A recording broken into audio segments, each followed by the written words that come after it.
أعوذ بالله من الشيطان اللعين الرجيم. بسم الله الرحمن الرحيم.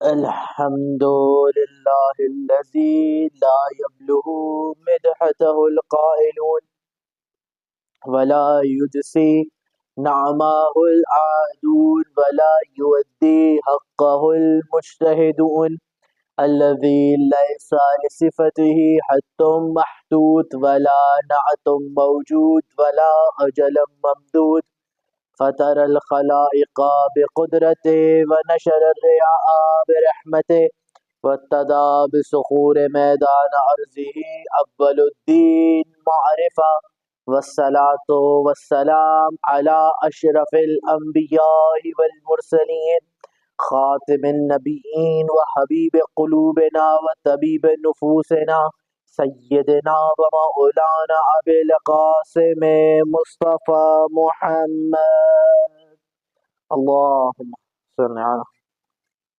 محمد وأهل بيته الطيبين الطاهرين المعصومين المظلومين الذين أذهب الله عنكم رجس أهل البيت ويطهرهم تطهيرا اللهم صل على ولعنة الله على دائمة آل الله من الأولين والآخرين أما بعد فقد قال الله سبحانه وتعالى في قرآن الكريم بسم الله الرحمن الرحيم لقد من الله على المؤمنين إذ بعث رسولا منهم يتلو عليهم آياته ويزكيهم ويعلمهم الكتاب والحكمة وإن كانوا من قبل لفي ضلال مبين صلوات اللهم صل على محمد وآل محمد.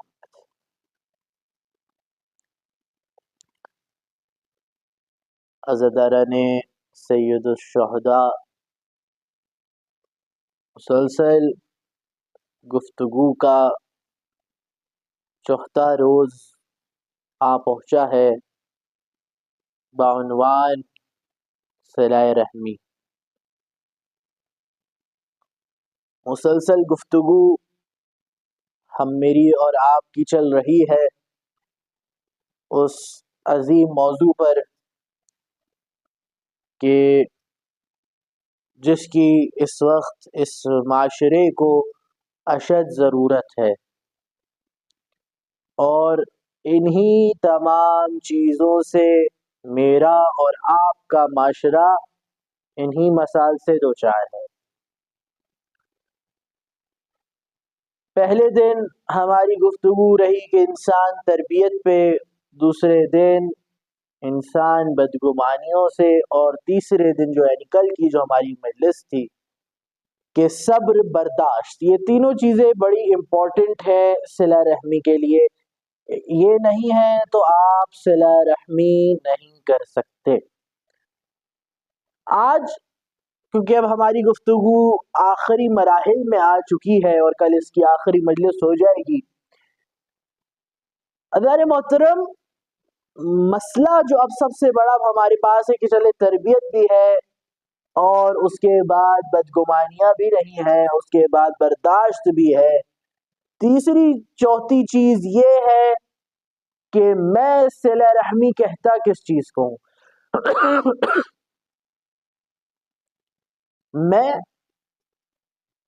میرا اور آپ کا معاشرہ، ہم صلہ رحمی کس چیز کو کہتے ہیں؟ کیونکہ عموماً مسئلہ یہ ہے کہ ہم جن چیزوں کو صلہ رحمی کہتے ہیں وہ اصل میں صلہ رحمی ہے ہی نہیں. عزیزان محترم، کل جہاں نقطہ نظر چھوڑ دیا تھا کہ آپ نے تو اپنے رشتہ دار کے ساتھ اچھا کیا لیکن اس نے آپ کے ساتھ اچھا نہیں کیا، تو آپ کو کیا کرنا چاہیے؟ عزیزان محترم، ہم نے مثال لی ابو لہب کی اور رسالت مآب صلی اللہ علیہ وآلہ وسلم کی. ہمیں کہیں بھی نظر نہیں آیا کہ رسالت مآب صلی اللہ علیہ وآلہ وسلم نے بدلہ لیا ہو جا کر، ان کو مارا ہو، ان کو برا بھلا کہا ہو، نہیں، یہ پالنے والے نے بدلہ لیا اپنے محبوب کا. تبت یدا ابی لہب وتب، ٹوٹ جائے ابو لہب تیرے ہاتھ. تو پالنے والے نے بدلہ لیا، لیکن کہیں بھی ہمیں حکم، ان کو رسول اللہ کو حکم نہیں دیا. یا رسول اللہ نے خود بھی اپنی زبان سے، اپنے اخلاق سے، اپنے بولنے سے کسی کو تنگ نہیں کیا. یہی بعین ہی شرط ہے میرے اور آپ کے لیے کہ بھائی ہم کیا کہتے ہیں، بھائی انہوں نے ہمارے ساتھ برا کیا تو ہم بھی برا کریں گے. غیر محترم، بچپن سے سنتے آتے ہیں، بچپن سے والدین یہ بات ضرور کہتے ہیں کہ بیٹا جو آپ کے ساتھ جیسا کرے ضروری تو نہیں آپ اس کے ساتھ ویسا کریں. اور دیکھیں اگر اس بات کو میں اور آپ اپنی زندگیوں میں لاگو کر لیں کہ اس نے ہمارے ساتھ ایسا کیا تو ہم بھی اس کے ساتھ ایسی کریں گے، تو مجھے یہ بتائیے کہ خدا تو آپ سے بے پناہ محبت کرتا ہے، آپ خدا سے کیوں محبت نہیں کرتے؟ پالنے والا تو آپ کو سب دیتا ہے، آپ پالنے والے کے لیے 5 وقت کی نماز نہیں پڑھ پاتے. پالنے والا تو آپ کو سب دیتا ہے، آپ پالنے والے کے لیے زکوٰۃ نہیں دے پاتے. پالنے والا تو آپ کو سب دیتا ہے، آپ پالنے والے کے لیے خمس عطا نہیں کر سکتے. علی مرتضی اہل بیت کریم علیہم الصلوۃ والسلام تو آپ کو سب عطا کرتے ہیں، آپ ان کے فرمودات پر چل کر کیوں نہیں دکھاتے؟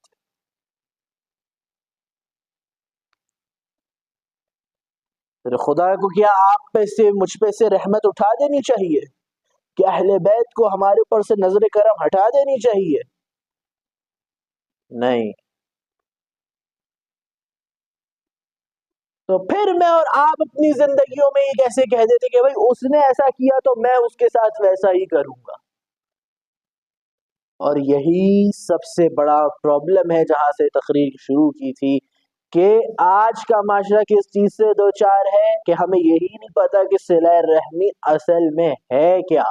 ہم تو اپنے آپ کو کہہ رہے ہیں کہ ہم صلہ رحمی کر رہے ہیں، لیکن کیا وہ صلہ رحمی ہے یا نہیں، یہ بات جاننا بہت زیادہ ضروری ہے. یہ جاننا بہت بہت اشد ضروری ہے. تو پہلی چیز کہ مشکلات پیدا ہوئی، میں کہا نہیں بھائی میں نے تو اپنی بھائی بہن کو میسج کر دیا. آج کل آپ دیکھ رہے ہیں واٹس ایپ کا زمانہ ہے، انسٹاگرام کا زمانہ ہے، میسیجز چل رہے ہیں، کال ہو رہی ہے. بھائی میں نے میسج کر کے اپنا حق ادا کر دیا، میں نے بڑی صلہ رحمی کی. زیارتوں پر اب ماشاءاللہ در اتنے زیادہ وسیع ہو گئے ہیں کہ مولا نے سب کو ماشاءاللہ بلا رہے ہیں مولا زیارت پر. مولا ہم سب کو زیارت امام حسین کی، کربلا جانے کی، ایران و عراق جانے کی، شام کی زیارتوں کی توفیق عطا فرمائے، اور ہم سب وہاں کی زیارتیں نصیب فرمائے. تو زیارت پہ جانے لگتے ہیں، حج عمرے پہ آ رہے ہیں، میسج کر دیا کہ مجھ سے کوئی غلطی ہو گئی ہو تو مجھے معاف کر دیے گا. براڈ کاسٹ میسج چلایا اور آپ نے ساری دنیا کو ایک ہی میسج بھیجا. جس کا واقعاً دل دکھایا ہوتا ہے آپ اسے معافی مانگتے نہیں ہیں. میں اور آپ، میں اس میں اپنے آپ کو بھی شامل کروں گا. کیوں میں کیا یہی سوچ کے اپنا حق ادا کر دیا تو میں نے میسج کر دیا؟ زان محترم، صلہ رحمی اس چیز کا نام نہیں ہے.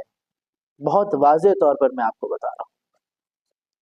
اگر آپ اس چیز کو صلہ رحمی سمجھتے ہیں کہ میں نے بہت بڑی صلہ رحمی کی، میں نے میسج کیا، میں نے معافی مانگی میسج پر، زان محترم ساتھ بیٹھنے کا حکم ہی اسی لیے دیا گیا ہے کہ ساتھ بیٹھنے سے اختلافات کو ختم کیا جائے، ان میسیجز کے ذریعے نہیں. اس دل کو جو آپ نے دکھایا ہے کسی کا، عزیزان محترم خدا نہ خواستہ دل کسی کا دل دکھا کر آپ اس دنیا سے چلے گئے تو آپ کو کیا لگتا ہے پالنے والا آپ کو ایسی جانے دے گا؟ 70,000 ماؤں سے اپنے ہر بندے کو پیار کرنے والا اس نے بھی شرط لگائی ہے کہ کسی کی آہ لے کر، کسی کے دل سے بد دعا لے کر میرے پاس نہ آنا، چاہے جائے کہ ہم اپنے ہی خونی رشتہ داروں کی بد دعائیں موڑ لے لیں۔ اللہ اکبر، چاہے جائے کہ میں اپنے ہی رشتہ داروں سے نفرت کرتا ہوا چلا جاؤں اس کائنات سے۔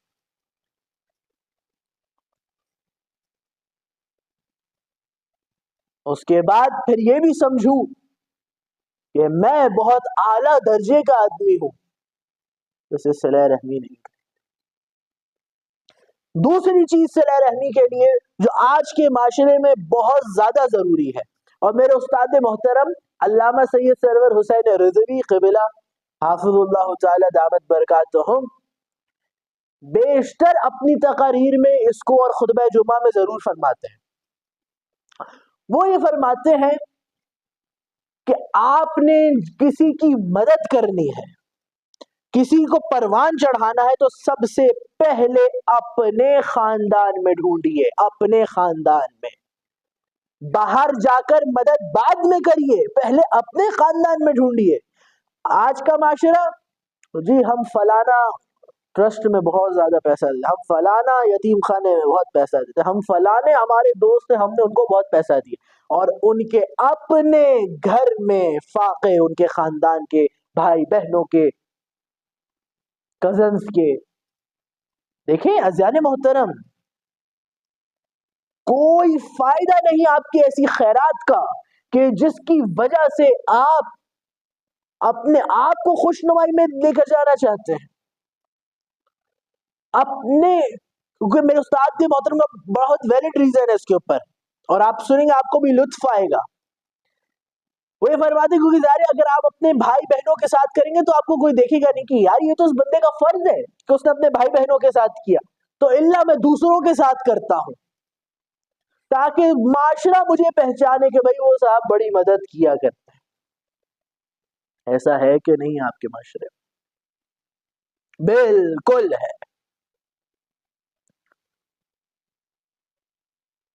میرا اور آپ کا معاشرہ ان چیزوں کے مسائل سے بہت زیادہ آئے۔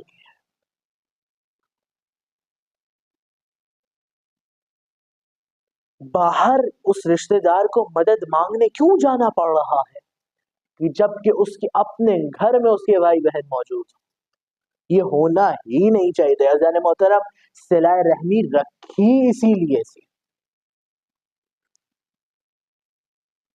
صلہ رحمی پالنے والے نے رکھی اس لیے، قرآن میں ذکر کیا، احادیث میں ذکر کیا، واقعات میں ذکر کیا، دنیا کو بار بار دکھایا صلہ رحمی کے نتائج کیا کیا ہوتے ہیں، صلہ رحمی سے آپ کسی کو کتنا زیادہ پروان چڑھا سکتے ہیں۔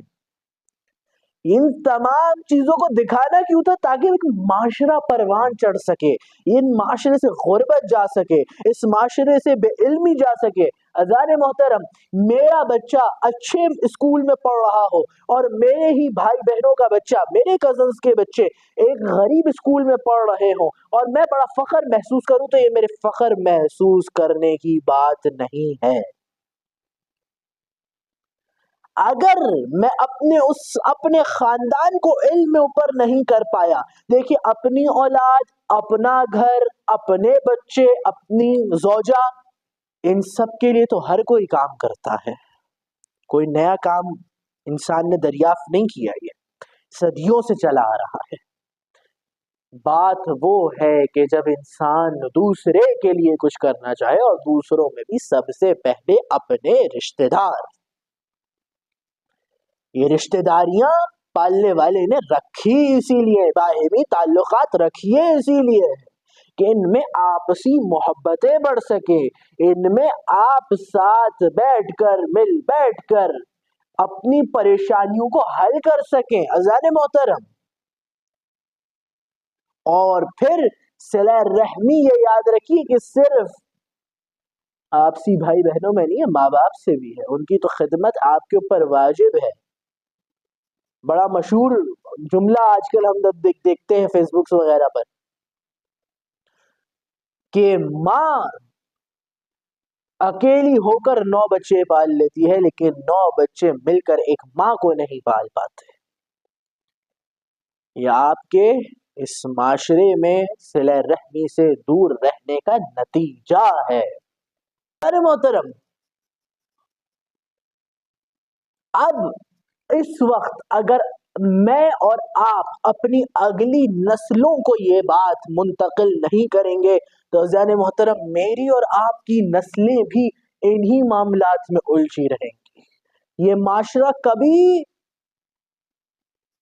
تمدد کے مرکز پر آ نہیں سکتا، یہ معاشرہ کبھی پروان نہیں چڑھ سکتا اگر ہم نے آج ان نسلوں کو، اس معاشرے کو نہیں بتایا کہ صلہ رحمی کتنی ضروری ہے. اور صلہ رحمی کا نہ ہونا، آپ آج کا معاشرہ دیکھ رہے ہیں کہ ہم کس قدر کن کن پریشانیوں سے دوچار ہیں. غربت میرے اور آپ کے معاشرے میں پائی جاتی ہے، لا علمی میرے اور آپ کے معاشرے میں پائی جاتی ہے، بے شعوری میرے اور آپ کے معاشرے میں پائی جاتی ہے، قتل، چوری، منافقت، حسد، نفرت، بدگمانی میرے اور آپ کے معاشرے میں پائی جاتی ہے. اور ان سب چیزوں کا ایک ہی مسئلہ ہے کہ صلہ رحمی سے اپنے رشتہ داروں سے دور ہو جانا. اور اس کے بعد عزیزان محترم بڑا فخر محسوس کرتے ہیں کہ بھئی ہم نے ان کی مدد کی. عزیزان محترم بڑے میں آپ کو واضح طور پر ممبر پر تشریف فرما کے بتا رہا ہوں کہ اس کی کوئی فائدہ نہیں ہے. کوئی فخر کرنا یہ پالنے والا سب لپیٹ کر آپ کے منہ پر مار دے گا اگر آپ کا اپنے رشتہ دار کی اولاد، آپ کے اپنے بھائی بہن اس کائنات سے سسکتے سسکتے بھوکے پیٹ چلے گئے. ان رشتوں کو ہلکا نہ جانے اور اس نوجوان نسل کو تیار کریے. مجھے تیار ہونا ہے اگلی نسل کے لیے، مجھے تیار ہونا ہے تاکہ میں اپنی اگلی نسل کو گائیڈ کر سکوں. نوجوانی، خدا نے متعال نے کہا یہ مجھے وہ عبادت سب سے زیادہ پسند ہے جو نوجوانی میں کی جائے. اور نوجوانی دیکھنی ہے تو آئیے کربلا میں دیکھیے کہ مولا حسین پوچھ رہے ہیں 18 سال کے اپنے نوجوان بیٹے سے، جو صرف بیٹا نہیں ہے شبیہ پیمبر ہے. حسین کو سب سے زیادہ محبت اپنے نانا سے تھی، اپنے نانا کی شکل میں اپنے بیٹے کو دیکھا کرتے تھے، بوسہ لیتے تھے حضرت علی اکبر کے سر کا، ماتھے کا. پوچھ رہے مولا کہ بیٹے علی اکبر، کربلا کے میدان میں آپ کی نظر میں موت کیا ہے؟ فرمایا بابا میری نظر میں موت شہد سے بھی زیادہ میٹھی ہے حق پر مر جانے. اللہ اکبر. یہ نوجوان کی تربیت دیکھیے آپ. اور پھر اب اس آخری سوار نے جانا شروع کیا. دیکھیے صاحب اولاد تمام جانتے ہوں گے کہ جوان بیٹے کا چلے جانا باپ کو بڑا ناگوار گزرتا ہے. اور اگر یہی دیکھنا ہے تو صبح عاشور جب جنگ شروع ہوئی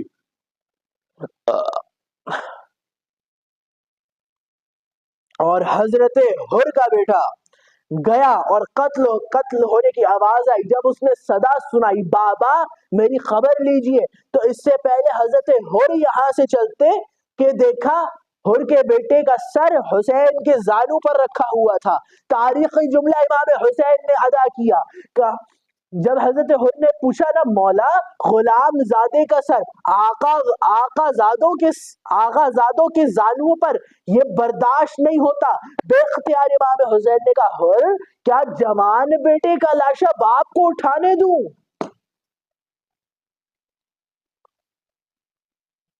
ایک ماں کا بھی رشتہ ہے نا اپنے بچے سے. ساری باتیں میں چھوڑ رہا ہوں، ساری روایتیں چھوڑ رہا ہوں، بس یہ انہی دن ہے. 18 محرم الحرام آ چکی ہے.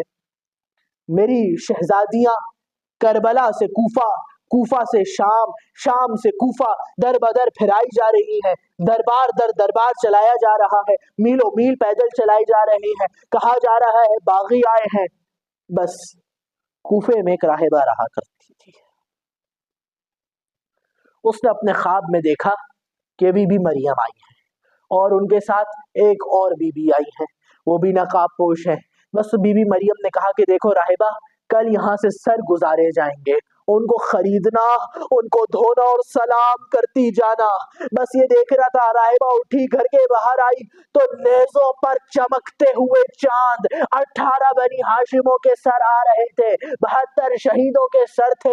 جب راہبہ نے دیکھا، کہا مجھے سر دے دے، خریدے، دھوئے، ہر سر کو دھوتی جاتی تھی، سلام کرتی جاتی تھی۔ بس جب اکبر کے سر کے نیچے آئی تو سلام کرنا بھول گئی، بس یہ دیکھنا تھا اور بڑی دیر تک دیکھتی رہی، اور ایک دفعہ اکبر کے سر سے کلام کرنا شروع کیا۔ راہبہ نے کہا کاش تجھے تیری ماں نے اس حالت میں نہ دیکھا ہو۔ یہ آواز بی بی ام لیلہ کے کان میں گئی جو اونٹ پر بندھی ہوئی تھی، بے اختیار فرمایا ام راہبہ، اے راہبہ تو علی اکبر کی کچھ نہیں لگتی، ماتم کر رہی ہے۔ ارے میرا ماتم کر، میں علی اکبر کی ماں ہوں۔